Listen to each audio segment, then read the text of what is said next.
So this is the solo hiking tips and safety presentation. I'm Katie Colson. I'll be your presenter today.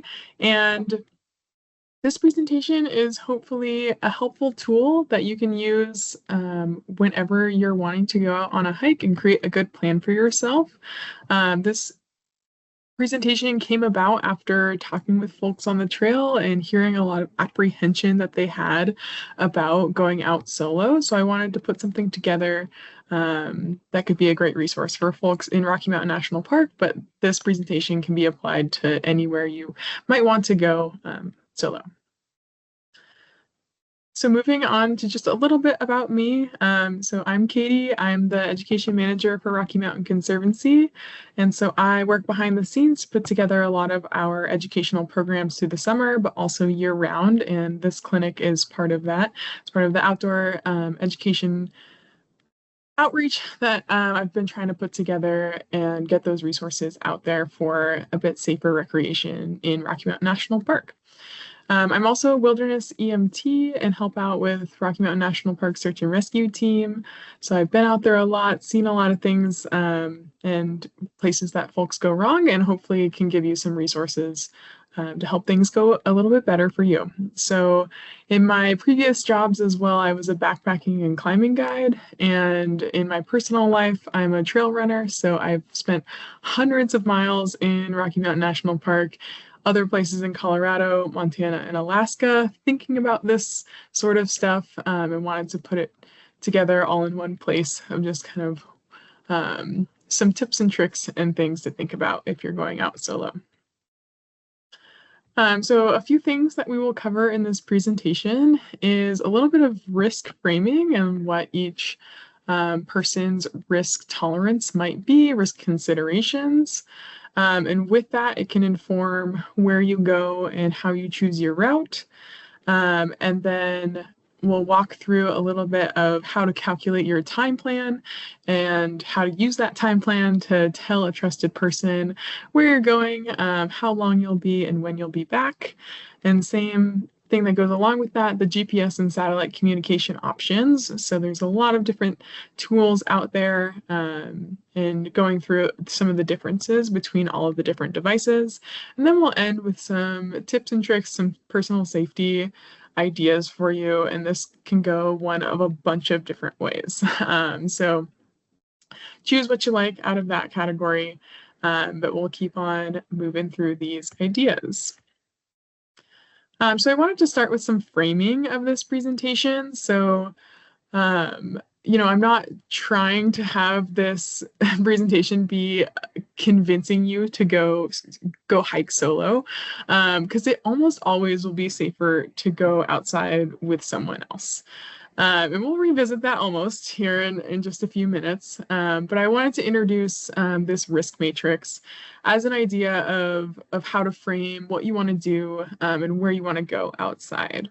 So with all activity, with just being a human, there is risk, but there's subjective and objective risk, and every person will approach their risk and risk tolerance differently.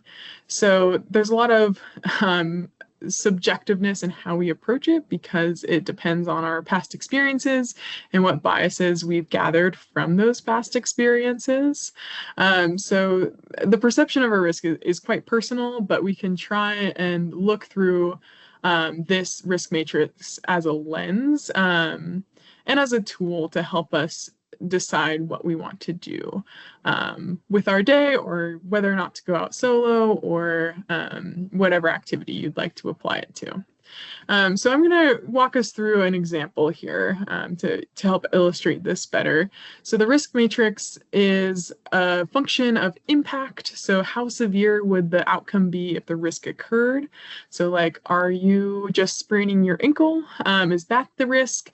Or is the risk, breaking your leg? Is it a head injury, or is it worse? Like, are we talking about death here?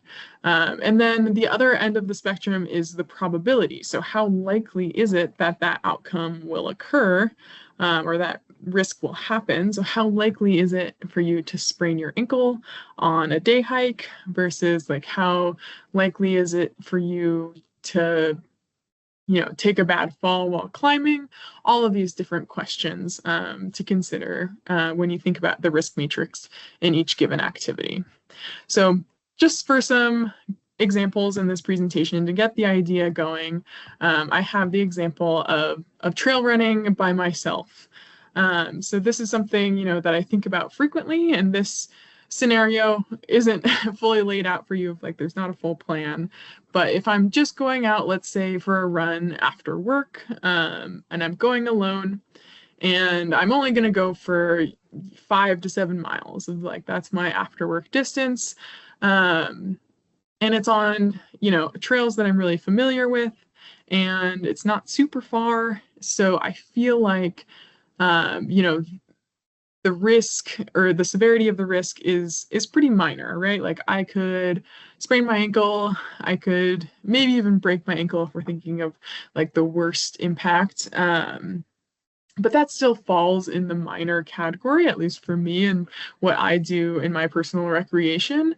So, like an injury to my ankle or like falling and scraping myself up, like that's all pretty minor or insignificant. And the probability I also feel like is quite low. I trail run all the time. I typically know when to slow down and more to technical trail, when to speed up when it's less technical trail. So I'm falling in this like pretty low to medium risk category. I could certainly be safer if I slowed down on trail, if I brought someone else with me, that could bring that matrix down. But in general, for my perception of risk, that falls in that category circled. Another example would be sport climbing. So I've been a climber for many years. I'm a climbing guide. So the probability of a mistake when I climb or I'm sport climbing is quite low because I have so much experience and all that muscle memory built in, where that's a very different probability when someone's just getting into the sport and learning all of the um, different technical skills. And so that could fall higher for a newer climber. But the impact of like the risk in sport climbing is like taking a bad fall, maybe falling onto a ledge.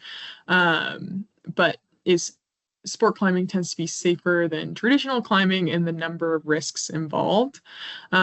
So I put that in the significant category of like hitting a ledge or taking a bad fall could certainly be like bone breaking forces, where I don't quite feel that way with trail running of like I can slip and fall and or sprain my ankle, but much more than that, it's something really rare is happening. Where sport climbing, like you fall all the time, a significant injury could happen. But still, for me, it's in somewhere between low and medium risk. Okay, lastly, I'll just speed through this one, but I wanted to illustrate the point of perceived risk and how that can change for folks. So for backcountry skiing, I'm not a very good backcountry skier. I also have had multiple ACL injuries in my past. So skiing feels like a higher risk activity to me than these other activities that could feel higher risk to someone else. So for me, backcountry skiing feels like it's a significant or it's a likely probability. Like I'm not a very good skier, so the chances that I fall weird are high or likely. And then the outcome of the risk or how severe is the risk is like if I tear my ACL again, I would categorize that as a significant injury. So that's how that falls into the high category for me. So bringing this back to solo hiking, I want to kind of give you a framework and you can agree or disagree with this assessment, but just a little bit of framing for you as what it means to go out as a solo hiker. So the safest way to recreate outside or go for a hike yourself would be to have a group of hikers that are all highly competent, right? So 4 or more, you can have really sound group conversation and risk management together. Not quite as safe, or in the safer category, would be going with at least one other competent person, so someone else to be there with you who's uh, wanting to have a good, safe experience with you as well. The safe category, one step below that, might be that you are skilled and experienced as a soloist. You follow all of the recommended risk management strategies. You're on the toes. You've made your plan. You're sticking to your plan, and you've made all of these choices that are within your risk management framework as you go. The step below that would be, or the unsafe category would be going with one or more incompetent people. That could include yourself, who might violate accepted risk management strategies. An example of this could be like a lightning storm comes in and your buddy really wants to keep going for the summit of a mountain, and maybe you're agreeing to that or you're not agreeing to that, but it creates a more unsafe environment where you're stuck in between maybe two different risk tolerances. And then lastly, the most unsafe category would be going with a group of incompetent folks who exhibit risky behaviors, right? So if we're given the same lightning example, the lightning storm's coming in, one person still wants to push for the summit, and all the other people say, yeah, that's a great idea. There's no real conversation about the risk or if that behavior is risky. It's just continuous risky behavior. So that's the one caveat of like, it's almost always safer to go with someone else, but it might not be if you're going with other unsafe people. So given your risk tolerance and where you fall in that risk matrix for your activity, that can help inform where you'd like to go for your hike. So I'd recommend starting with an easy trail, maybe even one that you've been on before. If you're apprehensive at all about where to go or what it might feel like, it's nice to start with somewhere familiar that you've been before with other folks and try going by yourself and seeing how it feels. Alternatively, you could also start with somewhere that's really popular. So, if you want to hike to Emerald Lake on a Saturday, there's going to be plenty of people around, and you might find some comfort in having lots of folks around to ask for help if you need it. But if you're thinking about starting this, again, like start with familiar places or just start with a similar distance and elevation challenge that you've done before.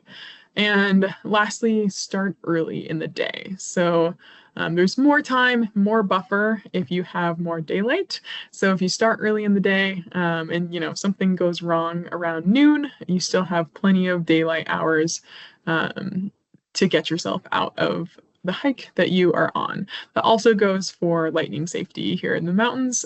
So starting early will help you avoid a lot of the common risks that I see out there. So when you choose your trail, you want to research your trail. And there's a few different ways to go about this. So AllTrails can be a great resource, although I like to say to take it with a little bit of grain of salt. And if you're going to read the comments, at least read a few, because you never quite know who the last person was to write the review or comment. And I use it mostly for the pictures. So for a lot of the popular trails in Rocky Mountain National Park, you can look up the trail and folks will take pictures of trail conditions. So if it's really muddy, might have pictures of the muddy trail, or what Timberline Falls looks like, or what the snow looks like on the trail if you still need microspikes in the spring, all sorts of really great information. And you're going to want to compare the distance and elevation of the trail on AllTrails versus Cotrex versus maybe you have Gaia or Onyx. So all these different platforms will have slightly different information, so you want to gather that and make sure you're averaging them all to know what you're getting yourself into. And then a great resource is to check Cotrex for trail closures. So Cotrex, especially on the Front Range, can be a great resource in the spring to see muddy trail closures, or like right now in Rocky, they're fixing the bridge at Dream Lake, and so like that closure shows up on Coatrex, and it's really awesome that they keep that so up to date. And this can also give you a general sense of the use and popularity of the trail. So the number of reviews on all trails can get you a sense of how busy it might be on a Saturday. And once you've researched your trail and you've decided what one you want to take, you're going to want to download that trail to your phone. So Coatrex offers a free downloadable map that you don't have to pay for, or All Trails, Gaia, Onyx, Caltopo. There's so many different map resources to download your route on. But make sure you're having a backup. So if you're going solo, there's no one else around with a map too, or at least that's what you should plan on.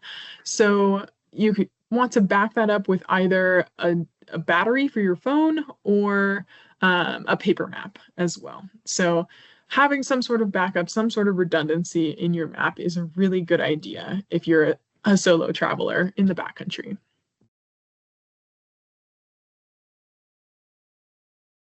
All right, so this is a bit of a nerdy section here in our presentation, but I think it's really important to create a good time plan. So if you have your trail, you have your risk tolerance, you know where you're going, now you want to start putting together a plan. And it can be really easy for folks to get into this and have never tracked their hikes before and have no idea what time of day they'll be back. And this is important because when you're traveling solo, your buffers are a lot smaller. So you want to create a really accurate plan so that if you're not back on time, someone will know and someone will know to look for you or to report you missing or overdue. This can be a really important step in creating a good plan and not having a situation where someone's waiting until the next morning to wonder where you are. So I wanted to introduce the Munter rate or Munter method as a way to calculate this plan. So it was developed by a Swiss guide in order to estimate backcountry travel time, accounting for both like elevation gain and distance. So you can use this and be really accurate if you have collected your data on a smartwatch or another tracking device over time. You can use your phone or watch to record your time, or if not, you can use general estimations that are provided on like Coatrex or All Trails have these ideas of like, we think this trail, and they like average the number of users, and it's like this trail typically takes 2 to 2.5 hours to hike, which is really generalized. So I would recommend, if you can, paying attention to your pace and time while you're out, so you can get better over time as a solo hiker in calculating this plan. But I wanted to walk through how this all works. So this is an example of my trail runs in Rocky Mountain National Park, and I picked a few of varying distances and elevations. So there's a bit of variation in my data set, and that way the Munter rate can average and see those variations in elevation gain specifically. So this is what I pulled from my smartwatch, my GPS watch, and then I went ahead and translated it into the metric system because the calculation is Swiss, so it uses the metric system. Not too much work, but it does give me the ability to calculate a PMR or personal Munter rate. So that's the number, if we go back to this formula, that is the bottom number here, or the bottom rate. So the distance plus the elevation divided by 100 over the rate is going to be your estimated time. So coming back, this is my calculated PMR is 8.1. So I can use that number that's averaged over all of these runs. I can use that if I want to plug it into a trail. So say I want to go to Bluebird Lake and I want to estimate the time it's going to take me. So I pull the distance. I already put that into kilometers, and that's 21.89 kilometers plus the elevation, translated the elevation into 853 meters, divide that by 100, and um, put it over my PMR of 8.1. So kind of showing my math here. The estimated time that that rate will kind of spit out for me is 3.75 hours or 1630 per mile. So that's great. That gives me a nice starting place, and I can go back to, my other trails and see, does it match up of like, yeah, I'm generally in between like 15 to 18 minutes per mile. So getting like 1630 back makes sense. But I might round up because I don't like people worrying about me too much and say like, it's going to take me about 4 hours to complete this trail, and I'll work that into my plan. So we're going to put it all together, right? You just calculated your plan, you chose your destination and your route.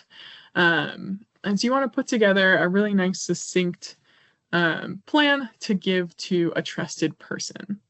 So as part of that plan, you want to have your route, destination, and time. So like I'm going to Bluebird Lake. That starts from the Wild Basin Trailhead, and it's going to take me about 4 hours. And then what gear will I have? I'm going to have my trekking poles, my running vest, a first aid kit, my GPS watch, plan not to hear from me until I'm back. So that's my communication plan.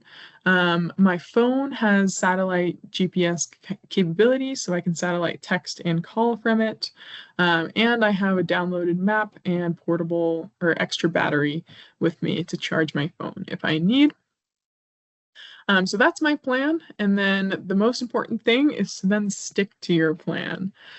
So it's not a good idea if you give your plan to someone to then switch to a plan B, or even to create two plans, because there's no way, unless you're communicating with that person, for them to know which plan you chose.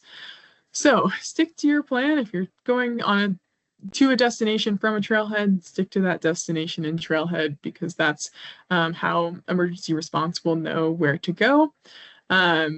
I like to say turning around early is okay, but changing your route without updating your person or plan is not okay. So it's always okay to set out for Bluebird Lake and you turn around at Ouzel Falls, that's fine. Being back early hopefully will not startle anyone, but being back late will. If you're out on the trail and things just don't feel right, you don't feel comfortable, always listen to your gut and choose to turn around before things go south. So once you have your plan, I have a few examples here. You're going to want to share it with a trusted friend or family member. So on the left-hand column there, it has some elements of what to include in your plan. So who are you, and tell them that specify that you're going solo. You can also use this if you're going with someone else. Same format, just say who the other person is. And then what are you doing? Are you hiking? Are you backpacking? Are you trail running, etc.? Where are you going, which should include the trailhead, the destination, and the mileage, especially if the person isn't too familiar with the area. And then when. So the date and time you expect to return, and when they should report you overdue. So you can go one of two ways with this. I like to provide 2 times to my partner, because he is really familiar with the park. He knows where I'm going. He, wanting to plan his time around when I'm going to be back. So I'll give him the time that like it truly will take me. So for Bluebird Lake, it would be like 4 hours. So say if I'm starting at 8, I'll be back at noon. And then I'll give them a time to be worried as well. So like if I'm 2 hours past that time, that feels like quite a big buffer. So I'm going to give him 2 times, right? Like 2 p.m. and 4 p.m. in this example. And my communication plan. So like my watch will be on. I have continuous tracking on my GPS watch so he can see my updates. And then satellite messaging. So if something goes wrong or my plan is changing, I'll satellite message him to let him know. But that might look a lot different if I'm telling my parents who aren't very familiar with the park. So it's going to be a bit more detailed about like where Wild Basin Trailhead is, when I'll have service, that sort of thing, and what it means to report me overdue, because my parents also aren't familiar with that. So calling 911, report me overdue in Rocky Mountain National Park is some key details so they know what to do if I'm not back or I don't text them by 4 p.m. And again, I'm not giving them 2 times because my parents would not appreciate that sort of communication. They would definitely worry between the hours of 2 and 4 p.m. if that was the case. And then lastly, what safety gear you have is important to include in your satellite or in your communication plan. So if you have satellite messaging capabilities, that's nice to include. And then some extra credit items.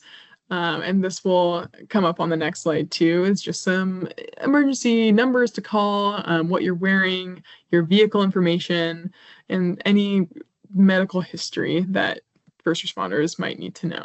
So all of this information is what someone, if they do need to report you overdue, needs to know.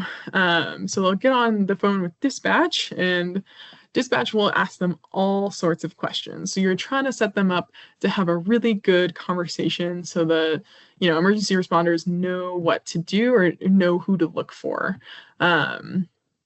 So dispatch will ask about your trip plan and route, your time frame, the last time you were seen, or what the time plan was communicated as, and then your personal description, your gear and clothing, down to like the color of your backpack, what tennis shoes were you wearing, that sort of thing.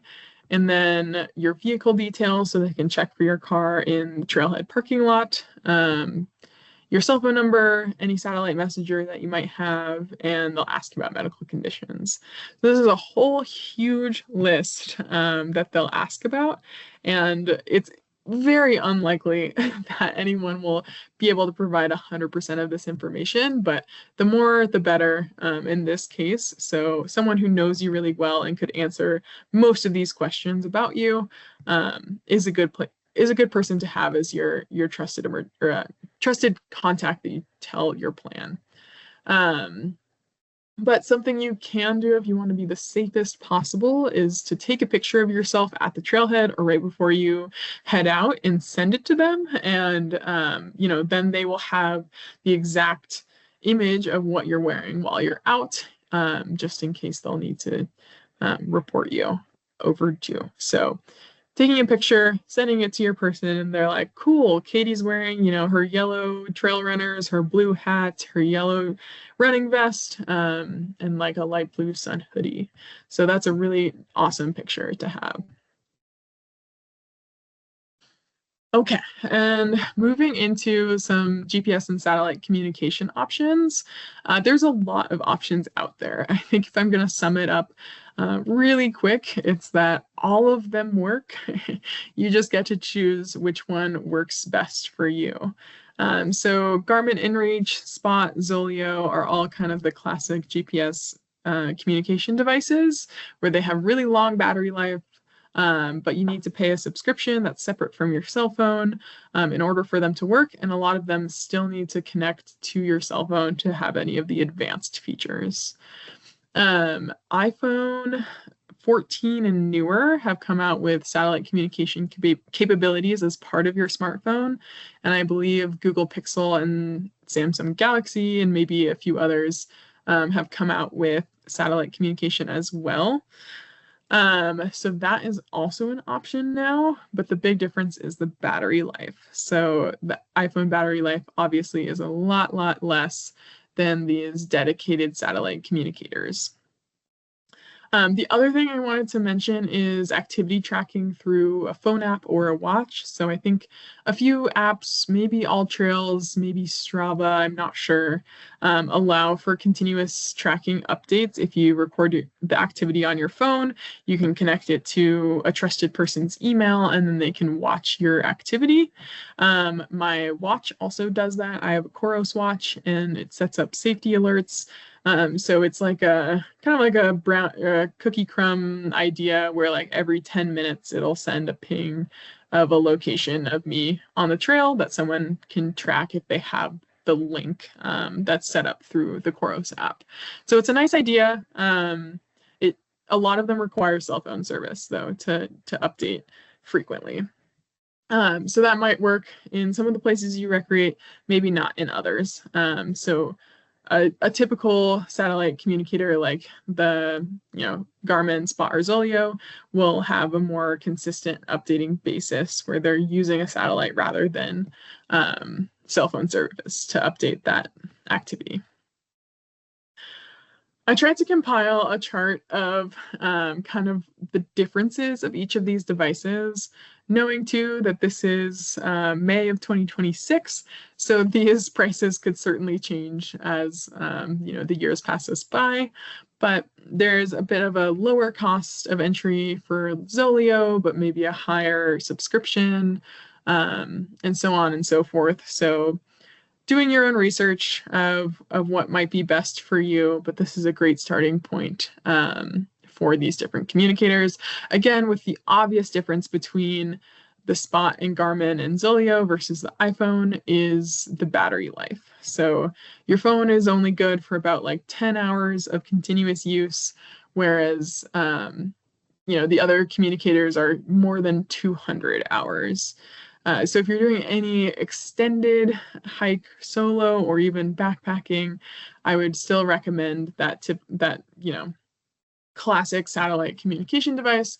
But if you're just going out for short hikes by yourself and already maybe have an iPhone 14 or newer, that satellite option can be a really great one because it's free and you're already carrying your cell phone most likely. So I wanted to go through quickly just what the iPhone satellite is capable of. So on top of emergency SOS, you can text and call emergency response. You can text and call 911. But you can also send satellite messages to your contacts that are not group chats within your phone while you're off service, which is really awesome. That just came out in the last 2 years or so. And you can also update your Find My location via satellite. So I found this to be rather I don't know, not super reliable for updating your location in the Find My app just because it takes so long. But the same idea is there of like tracking your movements, tracking your breadcrumbs, like being able to update your Find My location might be nice. But in that case, I would just choose to text. That way I know it goes through and they don't have to manually check for my location. This slide just kind of sums up a lot of what I've already talked about. iPhone versus your typical GPS device. But some other things to consider are the built-in map feature of your GPS device offers another layer of redundancy.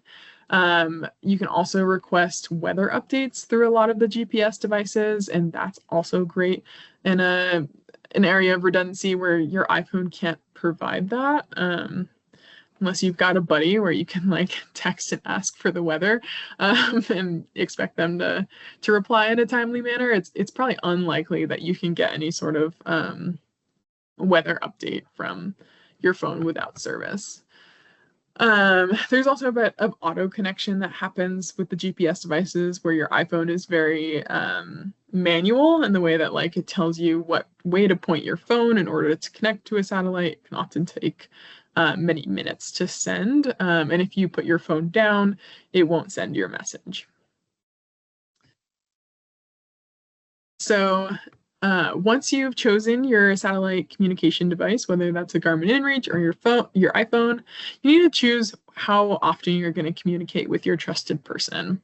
So you can operate on a few different theories here. You can go with the no news is good news um, type of choice, which is like, here's my plan. Don't expect to hear back from me until I'm back at home at 4 p.m., whatever it is.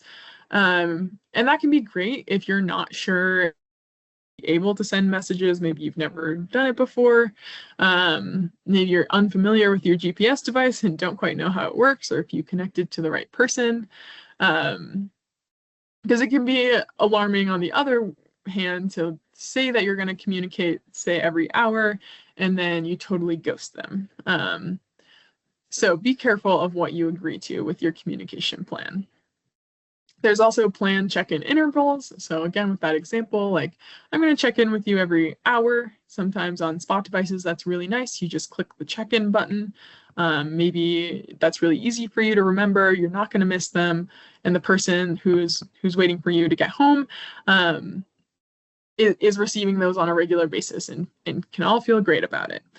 And then there's the last option that I just spoke about your GPS watch or an app on your phone where you can have that continuous location tracking that sends to your trusted person that they can like track as you go on your activity.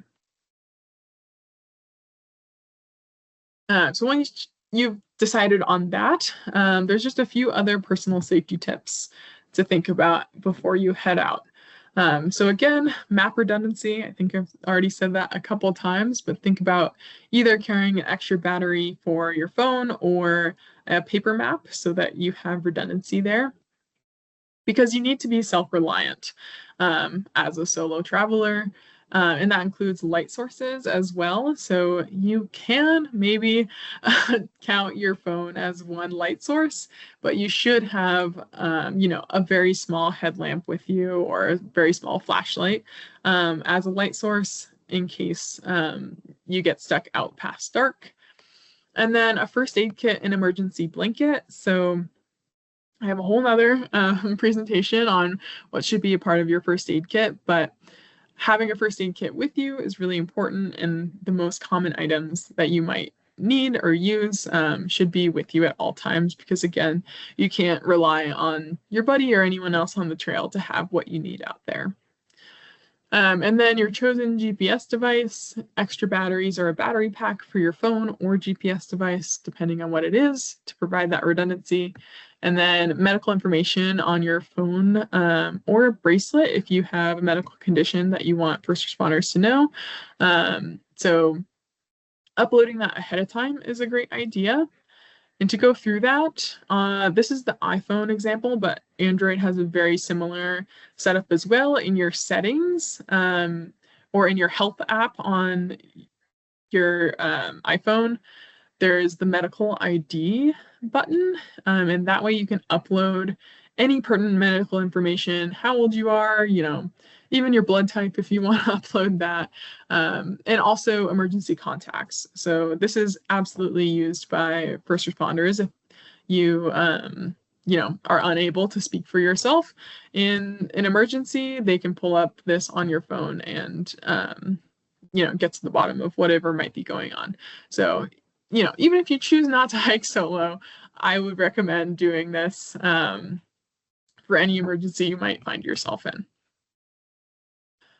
And then a few other personal safety tips on trail. This is the most common stuff that comes up when I talk about solo hiking, right? Like folks are afraid to go out on trail by themselves because of the risk of animal encounters, other people on trail, other perceived dangers. And I'm not going to tell you that those don't exist because they definitely do. However, it comes back to the perceived risk or how you perceive risk. And it's much more likely that you get yourself into trouble because you didn't choose the right route or you didn't have good risk management decisions on trail. Like you kept going when you were really tired. or you hiked into that lightning storm. That sort of thing gets folks into trouble far more than any animal encounter does, or any, encounter with another person does. So just something to think about. But with that, we can dive into some of the things that might help you feel better, help you stay safer um, while on trail by yourself. So first and foremost, being aware of your surroundings. So not hiking on trail or running on trail with headphones in, because you're not going to be able to hear, animals around you, the rustling in the bushes, stuff that should make you in a heightened sense of awareness, you might, you know, bypass with headphones in. So no headphones, and it's a good idea too to be loud on the trail as you go. So if that means talking to yourself, singing, yelling, whatever it is, to make some noise so that you don't scare other wildlife, you don't scare the moose or the elk or the mountain lion around the corner. They should know that you're coming from quite a ways away. I put a quick note about dogs in here. Even though dogs are not allowed in Rocky Mountain National Park, you might be trying to use this for places elsewhere in the mountains. So dogs can be both a deterrent to other animals or also cause conflict.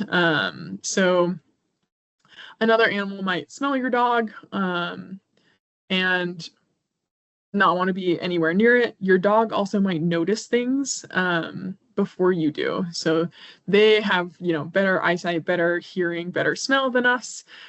So your dog might alert you to an animal that you don't quite see yet. So that can be helpful. That can, tell you to make noise sooner. And you also look bigger with you and a dog to deter the wildlife conflict.